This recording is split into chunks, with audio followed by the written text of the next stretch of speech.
할렐루야. 오늘도 말씀하시는 주님 안에서 살아갈 힘과 나아갈 길을 찾으시는 우리가 되기를 축복합니다. 3월 13일 목요일, 오늘 우리에게 주시는 하나님의 말씀은 요한복음 4장 1절에서 15절입니다. 요한보다 예수께서 더 많은 사람을 제자로 삼고 세례를 주신다는 소문이 바리새파 사람들의 귀에 들어간 것을 예수께서 아셨다. 사실은 예수께서 직접 세례를 주신 것이 아니라 그 제자들이 준 것이다. 예수께서는 유대를 떠나 다시 갈릴리로 가셨다. 그렇게 하려면 사마리아를 거쳐서 가실 수밖에 없었다. 예수께서 사마리아에 있는 수가라는 마을에 이르셨다. 이 마을은 야곱이 아들 요셉에게 준 땅에서 가까운 곳이며 야곱의 우물이 거기에 있었다. 예수께서 길을 가시다가 피로하셔서 우물가에 앉으셨다. 때는 오정쯤이었다. 한 사마리아 여자가 물을 기르러 나왔다. 예수께서 그 여자에게 마실 물을 좀 달라고 말씀하셨다. 제자들은 먹을 것을 사러 동네에 들어가서 그 자리에 없었다. 사마리아 여자가 예수께 말하였다. 선생님은 유대 사람인데 어떻게 사마리아 여자인 나에게 물을 달라고 하십니까? 유대 사람은 사마리아 사람과 상종하지 않았기 때문이다. 예수께서 그 여자에게 대답하셨다. 내가 하나님의 선물을 알고 또 너에게 물을 달라는 사람이 누구인지를 알았더라면 도리어 내가 그에게 청하였을 것이고 그는 너에게 생수를 주었을 것이다. 여자가 말하였다. 선생님에게는 두레박도 없고 이 우물은 깊은데 선생님은 어디에서 생수를 구하신다는 말입니까? 선생님이 우리 조상 야곱보다 더 위대하신 분이라는 말입니까?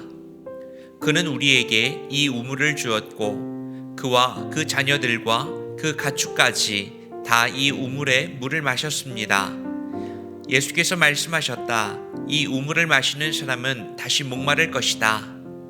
그러나 내가 주는 물을 마시는 사람은 영원히 목마르지 아니할 것이다. 내가 주는 물은 그 사람 속에서 영생에 이르게 하는 샘물이 될 것이다. 그 여자가 말하였다. 선생님, 그 물을 나에게 주셔서 내가 목마르지도 않고 또 물을 기르러 여기까지 나오지도 않게 해 주십시오. 예수님은 유대를 떠나 갈릴리로 가는 중에 사마리아 수가라고 하는 곳에서 한 여인을 만납니다. 일명 수가성의 여인이라고 불리는 이야기입니다. 그리고 온 우물가에서 이 여인에게 마실 물을 달라고 청합니다. 당시 유대 사람들은요, 사마리아 사람과 상종하지 않았기 때문에 이 여인은 지금의 상황을 몹시 이상하게 여깁니다. 여기에는 남유다와 북이스라엘 사이에 오랜 앙금이 있는데요. 북이스라엘은 아수르에 의해서 멸망한 이후에 혼혈 정책으로 인종이 섞이게 됩니다. 그러니까 이스라엘 사람이라고 하는 순수 혈통은 이미 훼손되었고 이들은 정통성을 잃어버렸습니다. 아시는 것처럼 전체 이스라엘 사람들은요, 시오니즘이라고 하는 선민 사상이 상당히 강했는데요. 자연스럽게 남유다 사람들은 북이스라엘 사람들을 인간 이하의 취급을 했고요. 그러니 북이스라엘 사람들 역시 남유다 사람들이 몹시 미웠을 겁니다. 예수님은 북이스라엘의 수도 사마리아에서 이 여인을 만나고 계시는 것이죠. 예수님이 말합니다.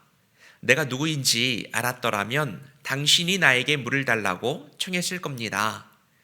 사람이 주는 물은 계속해서 목마르지만 내가 주는 물은 영원히 목마르지 않습니다. 그제야 이 여인은 눈앞에 있는 유대 남자에게 그 물을 나에게도 좀 달라고 요청을 합니다. 예수님이 메시아임을 알게 된 것이죠.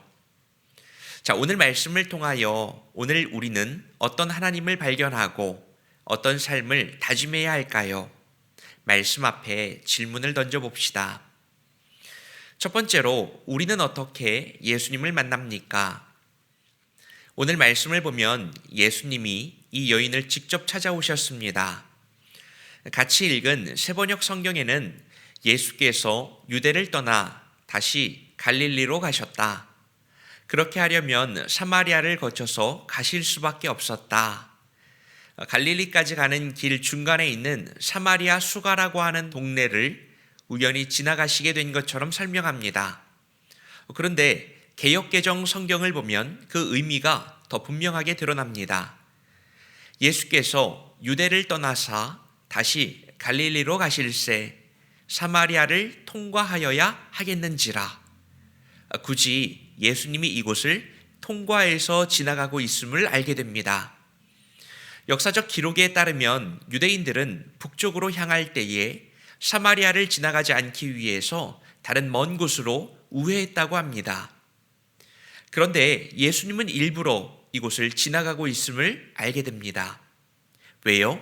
사마리아 수가라고 하는 이 동네에 있는 여인을 만나기 위해서입니다. 여러분, 우리가 이 사실을 분명히 아셔야 해요. 우리는 어떻게 예수님을 만날 수 있습니까? 교회에 가나요? 기도를 하나요? 만나달라고 간구해야 하나요? 뭐다 맞는 말이기는 한데요. 진짜 결정적인 사실은 예수님이 나의 삶 가운데 찾아와 주셨기 때문에 우리가 그분을 만나는 겁니다. 이것을 신학적 용어로는 선행적 은총이라고 하는데요. 내가 교회에 찾아가는 것도, 내가 주님 앞에 기도하는 것도, 내가 주님을 알게 된 것도 다 주님의 은혜 안에서 이루어진 것이다 라는 말입니다. 논리적으로 맞지는 않습니다. 내가 내 힘과 내 의지와 내 노력을 기울여서 무엇인가를 열심히 했는데 그것이 도리어 하나님으로부터 이루어진 것이다 라는 것이죠.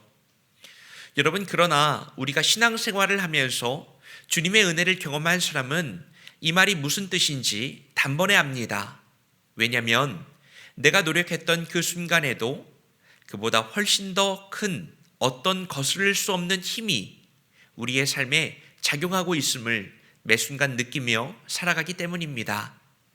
내가 한 것 같지만 주님이 하셨다. 이건 괜한 공치사가 아닙니다. 진짜 그렇게 느끼는 겁니다. 알 수 없는 더 큰 힘이 오늘 나를 주목하고 이끌고 계시다는 겁니다. 오늘의 질문이 나는 어떻게 예수님을 만납니까? 였어요. 대답은 예수님이 오늘 나의 삶에 굳이 반드시 필연적으로 찾아오신다는 것입니다. 그 주님을 만나게 되시기를 바랍니다. 둘째로 예수님을 만나면 어떻게 해야 할까요? 자, 예수님을 만났다면 우리는 어떻게 해야 하죠? 정답부터 말씀드립니다. 주님을 누리시면 됩니다. 주님을 즐기시면 됩니다. 기뻐하며 동행하며 함께 살아가시면 됩니다. 오늘 말씀은 바로 앞에 나오는 요한복음 3장의 니고데모 이야기와 짝을 이루고 있는데요. 니고데모는 당시에 잘 나가던 유대교 지도자였습니다. 바리새인 출신으로 사내들인 공회원이었고요. 우리로 따지면 무슨 의원 정도는 되는 사람이겠죠. 그런데 그는 한밤중에 예수님을 찾아와서 신비한 비밀에 대해서 묻습니다. 그런데 예수님의 대답이 썩 우호적이지 않습니다. 뭔가 좀 떨떠름합니다. 그런데 4장에 나오는 사마리아 여인에 대해서는 예수님이 먼저 그를 찾아가셨고 묻지도 않는 영원한 생명에 대한 말씀을 쏟아놓고 계시는 겁니다. 그리고 이런 배치는 우연이 아니라 요한복음이 우리에게 분명하게 전하려는 메시지를 보여주는 것이죠. 예수님의 비밀은 많은 배경과 학식에 둘러싸여서 가난한 마음이 없는 사람에게는 드러나지 않습니다. 감추어져 있습니다. 그러나 심령이 가난하고 삶에 갈증이 있는 사람에게는 시원한 생수처럼 바로 작용된다는 것입니다. 여러분, 이것이 예수님을 만나고 보여야 하는 우리의 태도이지 않을까요? 예수님을 만났다면 그분에게 대답이 있고 해결책도 있고 돌파할 힘도 있고 벗어날 능력도 있음을 알고 그분에게 전적으로 맡기셔야 합니다. 아직 자신의 방법이 많이 남아있는 사람은 절박한 마음으로 예수님을 붙잡지 않을 겁니다. 이것도 해보고 저것도 해보고. 그러나 단 하나의 해결책이 예수님이라는 절박한 마음을 가진다면 우리는 다른 경우의 수를 계산하지 않고 나아가게 될 것입니다. 주님 앞에 나아가는 우리의 마음이 이런 가난한 마음이면 좋겠어요. 주님 주시는 세상이 줄 수 없는 풍성함에 우리의 몸과 우리의 마음, 우리의 존재를 맡긴다면 그 어떤 것으로도 채울 수 없는 주님의 부요함이 우리의 삶 가운데 흘러 들어올 것을 믿습니다. 오늘 말씀을 통해서 우리는 사마리아 수가라고 하는 동네에서 예수님과 한 여인이 만나는 장면을 보았습니다. 이 만남은 우연한 만남이 아니라 직접 지명하시고 직접 통과하시는 필연이었습니다. 그리고 그 예수님은 오늘 나의 삶을 향하여도 그렇게 다가오기 원하십니다. 마음을 열고 그분께 우리 삶을 맡겨드릴 수 있기 원하고 주님이 주시는 생수로 가득 채워져서 충만한 하루를 살아가는 그런 우리가 되기를 바랍니다. 오늘은 하나님이 허락하신 기회의 순간이자 축복의 날입니다. 기도하겠습니다. 사랑과 은혜가 풍성하신 하나님 아버지, 오늘도 말씀으로 새날을 열어주시니 감사합니다. 주님, 오늘 나의 삶을 향하여도 찾아와 주옵소서. 주님을 만나고 주님을 누리며 주님이 허락하는 비교할 수 없는 부요함을 맛보기 원합니다. 고단한 삶인 것 같지만 주님이 함께 하시기에 감사와 기쁨이 넘칩니다. 그런 하루 되도록 성령님 나를 다스려 주시고 말씀의 빛 가운데 나아가게 하옵소서. 예수님의 이름으로 기도합니다. 아멘.